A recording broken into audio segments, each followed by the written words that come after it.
I don't know about you. My favorite way to eat a banana is in banana bread. We sold this recipe at the bakery for 26 years. Of course, holidays are when it was most popular, but it's a crowd favorite any time of year. Join me in making it.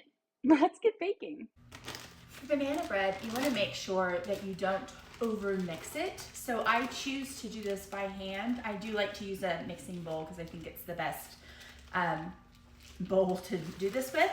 You want over ripened bananas and just pop them in the freezer after you've peeled them and then let them thaw in the fridge overnight and they'll become this like banana slurry. Makes the best banana breads. And we're going to add in our eggs,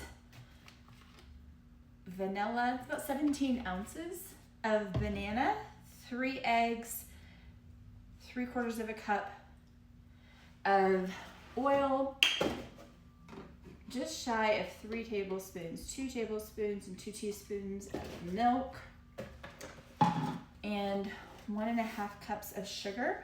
And I will whisk all of my wet ingredients together and then hand stir in my dry. I have 3 cups or 15 ounces of flour, half a tablespoon of baking soda, 3/4 teaspoon baking powder, 3/4 teaspoon of salt, and a half of a cup of toasted pecans. If you don't like nuts in your bread, then leave them out, obviously. Or you could also sub them for any nut that you prefer. You could also do chocolate chips or cinnamon chips, white chocolate chips, butterscotch chips. Okay, we're just gonna get it to come together. There's like tiniest bit of little lumps, so just a couple more turns and that's gonna be it. You wanna make sure you don't overmix it. This recipe makes 2 loaves in a 2-pound loaf pan, and I like to add some raw pecans on the top.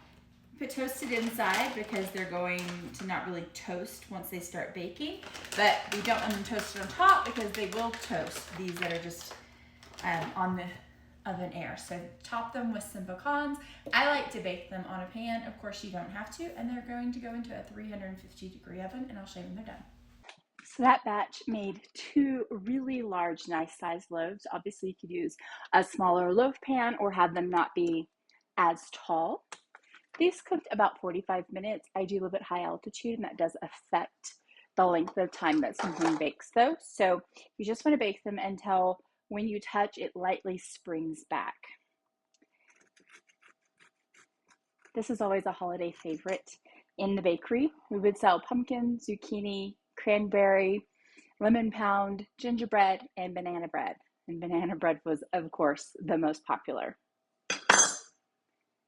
And that's what it looks like inside. Oh, it's so good.